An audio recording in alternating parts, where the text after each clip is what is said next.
The moment I received the first letter, I knew this wasn't going to be ordinary. The HOA claimed I'd violated rules I didn't even know existed, threatening fines I couldn't ignore. But that wasn't the worst part. Karen, the self-proclaimed guardian of our neighborhood, showed up on my doorstep, clipboard in hand, eyes sharp as a hawk, dictating what I could and couldn't do on my own property. Every rule felt more absurd than the last, and the intimidation grew with each passing day. I started to wonder, how far would she go, and could I actually fight back? Or was I trapped in a nightmare I couldn't escape? For years, my life in this quiet suburban community had been predictable and peaceful. Mornings began with the gentle hum of sprinklers watering perfectly manicured lawns, the faint aroma of coffee drifting from my kitchen, and the distant laughter of children riding bikes down the cul-de-sac. I had worked hard to build a home I loved, a modest yet cozy house framed by towering pines, with a small garden where I spent hours tending to roses, herbs, and vegetables. Neighbors waved when we crossed paths, everyone respecting each other's space, and the HOA, if you could even call it that, was invisible, almost non-existent. My family enjoyed weekend barbecues on the patio, evenings reading by the fireplace, and quiet strolls through the shaded paths of the neighborhood. Life was simple, comforting, and entirely ours. We felt secure in the knowledge that no one could dictate the choices we made on our own land, at least not yet. Our property felt like a sanctuary, a small kingdom of our own making, and we cherished every inch of it. But beneath this serene routine, subtle cracks were beginning to appear. A flyer in the mailbox, casually mentioning a reminder about property compliance, seemed harmless at first. A neighbor's offhand comment about the height of my garden fence barely registered. Yet, looking back, these small, almost imperceptible intrusions were the first warning signs of a storm I hadn't seen coming. The same neighbors who smiled and waved could become agents of scrutiny, fueled by rules and regulations that felt increasingly arbitrary. Little did I know, my peaceful life was about to collide with someone who wielded authority like a weapon. Karen, the meticulous and relentless enforcer of HOA rules, had already begun to notice me, my garden, my fence, even the shade from my trees. It was subtle at first, almost polite, but the undercurrent of judgment was unmistakable. Each day, her presence loomed closer, her clipboard a constant, silent threat, hinting at fines, demands, and interference that would turn my sanctuary into a battlefield. At first, the interference felt almost trivial. A letter slipped under my door one morning, its neat official typeface announcing that certain landscaping elements on my property violated HOA standards. The phrasing was vague, leaving me unsure which part of my meticulously tended garden had crossed the invisible line. I reread the notice several times, trying to convince myself it was just a misunderstanding, but the urgency was unmistakable. A fine would follow if I didn't comply. My stomach tightened, a knot of frustration and disbelief forming as I wondered how my garden, nurtured over years, could suddenly be illegal in the eyes of someone I had never considered an adversary. I attempted to address it politely. I emailed the HOA board, detailing the layout of my yard and asking for clarification. Days passed with no response. Then came another letter, more insistent, warning of additional fines. It wasn't just about aesthetics. It was about control. Karen, whose reputation for meticulous enforcement preceded her, had set her gaze on me. Soon, it became clear that she thrived on asserting authority, and any resistance would only intensify her scrutiny. The next week, I found myself confronted in person. Karen appeared at my driveway, clipboard in hand, eyes narrowed as if calculating my transgressions before I even opened my mouth. She listed violations in rapid succession. My fence was too high, my flower beds were non-compliant, and my trees encroached on an imaginary boundary. Each point felt more arbitrary than the last, yet delivered with the certainty of someone who wielded rules like a weapon. I tried to explain, but my words seemed irrelevant. The power dynamic was already fixed. Her presence alone, the silent weight of the HOA behind her, made me feel small, defensive, Trapped. Weeks turned into a barrage of notices, each more absurd than the previous. I began keeping meticulous records, photos of my garden, timestamps of when maintenance was performed, and notes of every interaction. Every morning, I feared finding another slip of paper demanding changes, threatening fines, or insinuating that I was somehow unfit to maintain my own property. My stress mounted, the sanctuary I had built eroding under the relentless gaze of rules designed to intimidate rather than guide. The neighbors, once friendly, began whispering. Some offered sympathetic glances.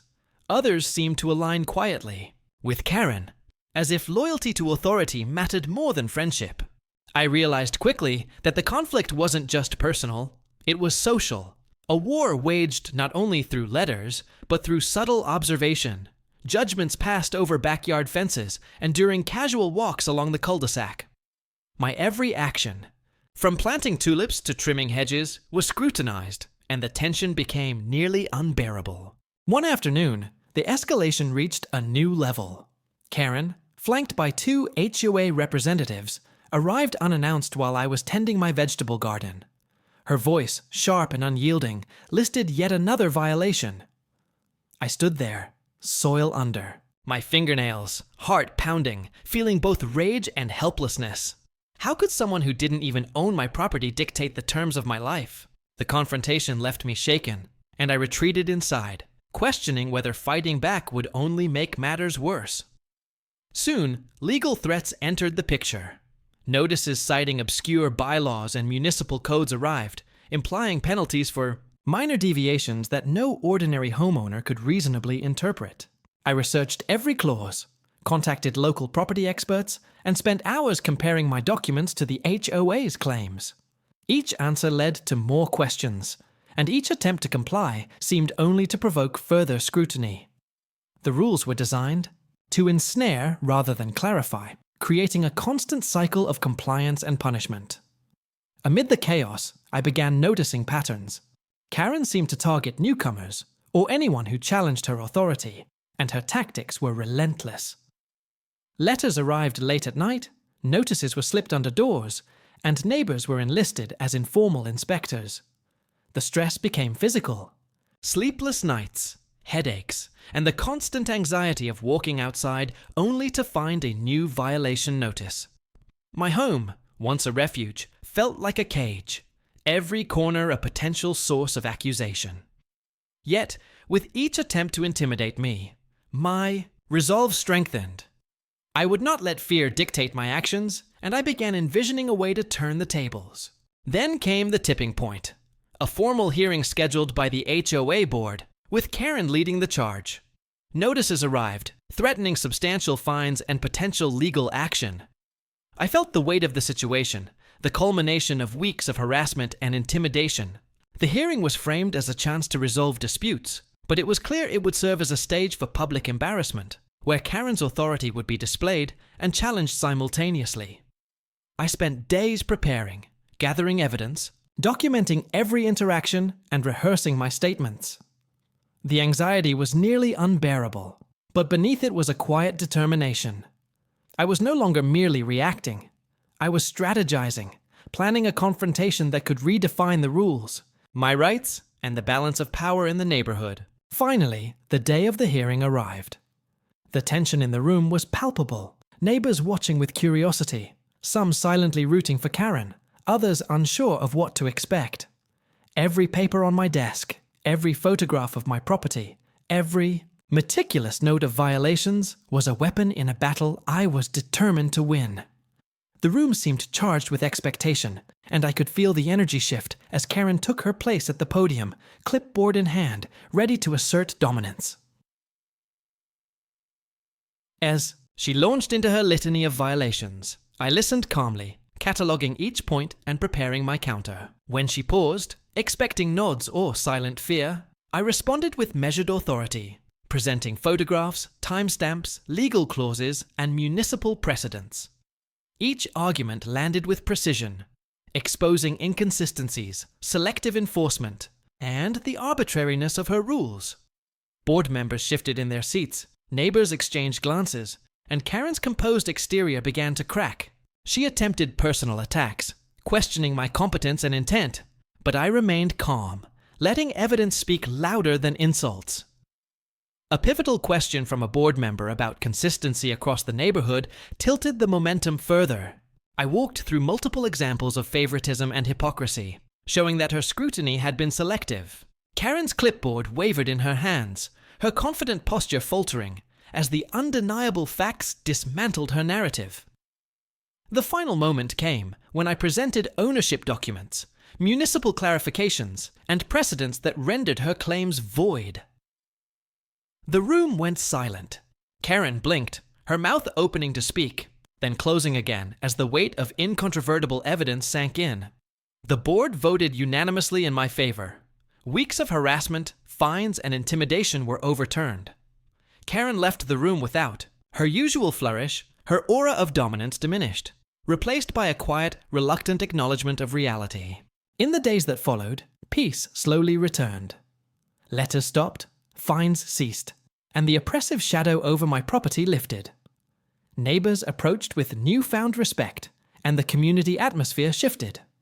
Board meetings became transparent, rules clarified, and homeowners felt empowered to ask questions without fear. Sharing experiences with other residents created a network of awareness, fostering a culture of accountability. I restored my garden, reclaimed my sanctuary, and rebuilt family routines with renewed gratitude. The ordeal left a lasting impression, teaching lessons in resilience, preparation, and assertive, calm resistance. Neighborhood dynamics transformed. Petty disputes diminished, and fairness became a shared value. Karen's influence waned, her methods tempered by exposure, and the balance of power shifted toward reason, transparency, and mutual respect. Standing in my garden, I reflected on the experience. Victory wasn't just about reclaiming property. It was about empowerment, dignity, and setting a precedent for fairness. Home ownership meant more than possession. It meant defending autonomy, challenging unjust authority, and inspiring change. In a community, the neighborhood had evolved, I had evolved, and the lessons of vigilance, courage, and preparation would resonate long into the future. Even now, months later, as children play freely, neighbors greet each other warmly, and sunlight illuminates every corner of my garden. I know the impact endures. Authority can be challenged, fairness can prevail, and perseverance can transform. Not only one home, but an entire community. The story had a resolution, but its lessons, resilience, empowerment, and justice continue to echo. A reminder that standing up for oneself is never futile.